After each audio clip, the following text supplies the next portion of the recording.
Alright, mega love shout out. Ano tong post ni Sir Bud? Kuwan ata to ah. Dito na lang tayo sa live niya.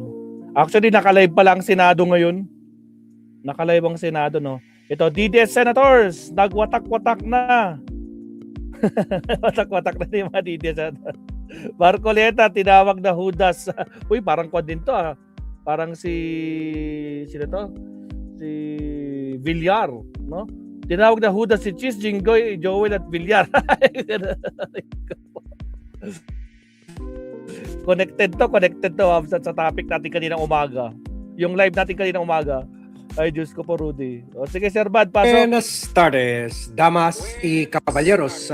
Short vlog lang ito kasi in less than an hour magsisimula na yung Yuki Sawaki, shout out. resumption ng session At ng debate, Senado. dyan pa din. Kung saan we expect some happenings regarding dito sa possible coup d'etat kay Alan Peter Cayetano. Ang maganda dito, kahit hindi natuloy yung coup d'etat kahapon, pero parang na-achieve na ng minority o ng gobyerno yung divide and conquer strategy. Kasi ngayon, nag-away-away na yung mga DDS for the first time, nag-away-away na sila kung saan kung kailan bumalik yung control sa kanila ng Senado. Ngayon sila naman nag-aaway-away. In fact, no less than itong si very outspoken member ng DDS na si Rodante Marcoleta ay tinawag sila Cheese Escudero, sila Jinggoy, si Camille at Mark Villar at pati na ito si Joel Villanueva na mas masahol pa raw sa Judas. Mas masahol pa kay Judas. Sabi niya, sino man mang Judas sa atin sa 13 na ngayon 12 na lang ay mas masahol pa sa Judas. At baka hindi kayo maniwala, baka sasabihin naman ng mga DDS na gawa-gawa lang natin. So pakinggan nyo ito, interview kay Rodante Marcoleta. Sa mga kasama ko. Ano masabi ko sa mga kasama ko? Ito sabi ko, I just sent to paraphrase what Senator Camille said on Wednesday night. Kasi nakita niya talaga, na-experience namin ko pag kailangan kami sa Senado. They have desecrated the Senate ground. Hindi nangyari sa buong kasaysayan. Sabi ni, hindi ko nasasabihin niya, sinabi niya. Pero ipaparaphrase ko. Sino man sa atin ang kakalas sa ating grupo? Pagkatapos na nakita natin nag-alay ng buhay ang isa sa atin. Sa palagay ko, mas masahol pa sa kay Judas. Alam mo kung bakit? Sasabihin ko sa iyo. Si Senator Bato, hindi niya kailangan dumating. Wala akong expectation na darating. Kaya hindi ko nahuli siya. Tell it to the Marines. Nahuli siya utilizing a search warrant coming from a court which has no longer jurisdiction in this country. Yung sinasabi ng mga kasama ko, well, para sumulong ko na lang. Anyway, you can exhaust all remedies under the law. What remedies are you talking about? Kung ano ginawa nila kay dating Pangulong Duterte, yun din ang gagawin nila. Do you think, makikita ba natin si Senator Bato pagkatapos nila makuha? Kasi, wala na, sabi ko, hindi niya kailangan pumunta rito, pero nagpunta siya. Ni-risk niya yung buhay niya. Kailangan namin ako dahil sa kanya, wala nang iba. We owe it to himself alone and nobody else. Nobody else. Kung hindi siya pumunta, nobody will blame him. Well, buhay na yun eh. But he chose to do it. Alam mo sabi ko sa mga... Pumunta siya, nagsakripisyo siya, not for us, but for Cheese. But for Alan Peter Cayetano, yes, kasi nabudol-budol siya ni Alan Peter na sinabi, safe na kayo, Senator. Kwan na kayo, lumitaw na kayo, safe na kayo. Siguro ma-involve rin pera dyan. Ma-involve rin pera dyan. Oh, no. Baka nangangailangan na rin si Bato. Dahil kailangan niya syempre, para hindi ka maaresto ng pulis, left and right magbabayad ka sa pulis yan. Grabe pa man kung mag-operate yan mga pulis na yan. Maubos ka talaga dyan. Kahit isang bato na mayaman na nga, naubos pa rin. So, yan ang unang interview ni Marcoleta. Dito sa second interview with a bigger crowd of media, yun, in reacting to yung mga balita na si Cheese, si Jinggoy, si Joel at dalawang Villar ay lilipat na sa kabila. Muntik na lumipat sa kabila.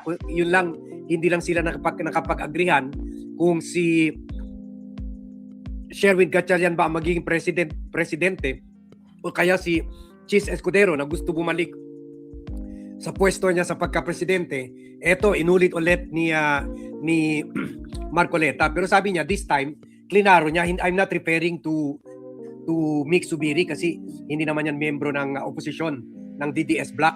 I'm referring to the 13 or -1, 12 na lang.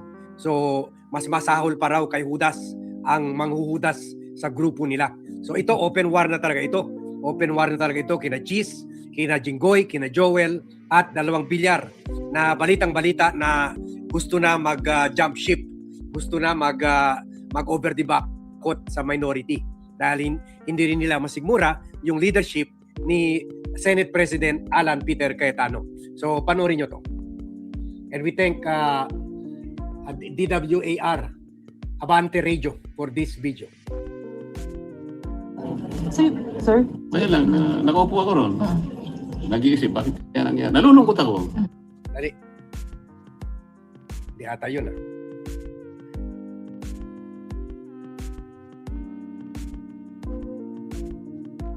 Ito na lang. Sana hindi tayo makapiright up. YouTube pala to. Mahirap to. Ito na lang. Baka makapiright tayo ng mas klaro yung sa GMA eh. Pero ito na lang. Sana tama ito. Sir? Kaya lang, nakaupo ako ron. Nag-iisip, bakit kaya nangyari? Nalulungkot ako. Sabi ko, bakit kaya nangyari sa bansa namin ito? Pagkatapos, sari-sari kami raw ang nag-instigate. Kakaiba na. Sino ba ang gaano kayaman ang imagination ng isang tao na kami gagawa? No? Nagko-focus kami, in-extend namin ang focus dahil ang sabi nila darating, tumawag ang House of Representatives. Totoo naman, na diniliberan nila, sinabit nila yung article sa impeachment. So habang nag-briefing kami, hindi pa kami gaano makakalahati. Bigla nga yan, may putukan na ganito. Diyos ko ba ako? Hindi ako natakot, nalungkot ako para sa aking bansa. Kailangan bang mangyari? Why? Paano mo i-disregard yun? Mas masahol pa kay Judas. Yung maghuhudas sa amin. Sabi ko lang yun sa grupo namin. Hindi namin kagrupo ni Senator Nix. Okay? Sir? Kaya lang, nakaupo ako ron. Nag-iisip, bakit kaya nangyari? Nalulungkot ako. Sabi ko, bakit kaya nangyari sa bansa namin ito? Pagkatapos, sari-sari kami raw ang nag-instigate. Kakaiba na. Sino ba ang gaano kayaman ang imagination ng isang tao na kami gagawa? No? Nagko-focus kami, in-extend namin ang focus dahil ang sabi nila darating, tumawag ang House of Representatives. Totoo naman, na diniliberan nila, sinabit nila yung article sa impeachment. So habang nag-briefing kami, hindi pa kami gaano makakalahati. Bigla nga yan, may putukan na ganito. Diyos ko ba ako? Hindi ako natakot, nalungkot ako para sa aking bansa. Kailangan bang mangyari? Why? Paano mo i-disregard yun? Mas masahol pa kay Judas. Yung maghuhudas sa amin. Sabi ko lang yun sa grupo namin. Hindi namin kagrupo ni Senator Nix. Okay? Sir? Kaya lang, nakaupo ako ron. Mas masahol pa sa Judas ang manghuhudas. Nag-iisip, bakit? Manghuhudas sa amin. Ha? Yan. Ano kaya ang reaksyon dito ng mga Judas na si Chis Escudero na muntik na talaga na patalsik itong si kailang hindi sila nagka-agree. So mamaya, ngayon alas 3, magkaka-agree na kaya? Mananalo na yung mga Judas? So we will find out. Hindi ko na muna magbigay ng malalim pa na analysis kasi paghandaan na rin natin with the VAT team. Abangan natin mamaya ano mangyayari. 3 o'clock hearing na ilalive natin. Pero ang question lang, mananaig na kaya yung mga Judas? Ang maganda dito, sila-sila na. A house divided unto itself will fall. And the house of the Duterte house in the Senate is greatly divided. Will this result in the ouster of Alan Peter Cayetano today? We will find out in 30 minutes. So see you again at 3 o'clock. Hanggang dito lang muna tayo. Thank you very much everyone. Salamat, Sir Van. Diyos ko po, Rudy. Sino ang Judas din? Diba, Auntie Babes? Elican del Carmen, Yuki Sawaki. Diyos ko po. O siya, mag-last topic tayo, Mabsat. Last topic po tayo. Here we go.